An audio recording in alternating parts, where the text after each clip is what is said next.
Welcome to YTV Shift. It's stamp month, so naturally we're going to be talking about stamps tonight. And check out this one stamp over here. This is one of a vampire, and we're going to have the illustrator of that stamp come in a little bit. We're also going to put up a 1-800 number later on in the evening, so make sure you grab a pen for that. And that will let you know how you can become a stamp collector yourself. We have some great shows lined up for you today, and lots of things happening throughout the week. But right now, I want you to stay tuned because we have Mummies Alive. We're going to see you back in 25 minutes with Blair Drawson, the illustrator of a stamp.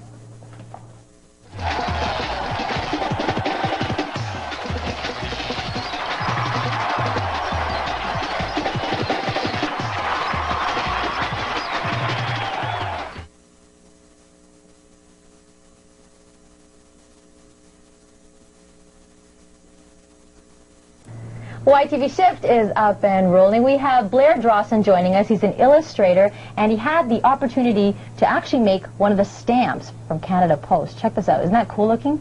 Very scary looking. Now, what kind of process did you have?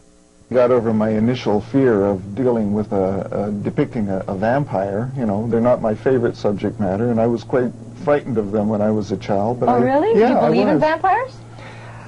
Well, I believe that people believe in them, and that's enough to scare me. Because I am a vampire. Oh, no.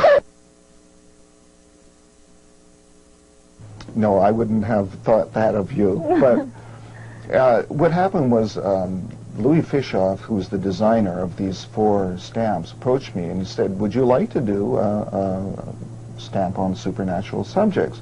And I said, well, what did you have in mind? He said, vampire. And I thought, oh, Louis, why a vampire? You did a great job, though. Well, very you nice know, job. it was kind of nice for me. It was kind of therapeutic, actually, for me to do something like this. And I thought, well, you know, I thought back to the old movies of vampires. I mean, that's my only experience of vampires. Oh, I love them. I love them very much. Yeah, and of course, reading about them too. That's another thing.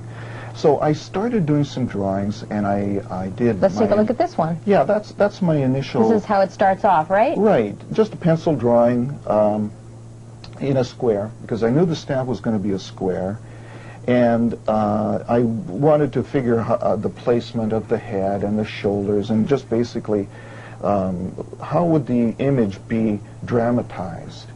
So that was my initial drawing, and then there you go. I did a photo enlargement of that just to see how enriched the lines and so on. And then at that point, I transfer it to paper and I start to paint.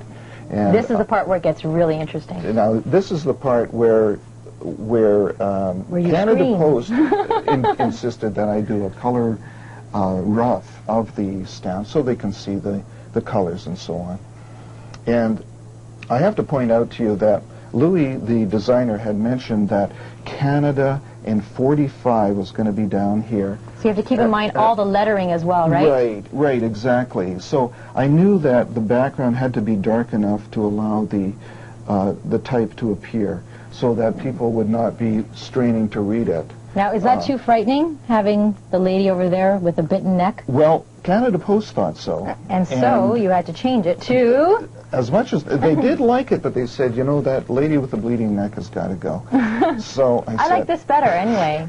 I do. It's brighter. Well, that's another story. But anyway, I said, well, okay, bats are identified with vampires, so let's put a bat in there, a bat flying over the balustrade, and it's implying that the vampire is coming in. Very nice. So we're going to have more with stamps when we come back in a little bit, right after Madeline.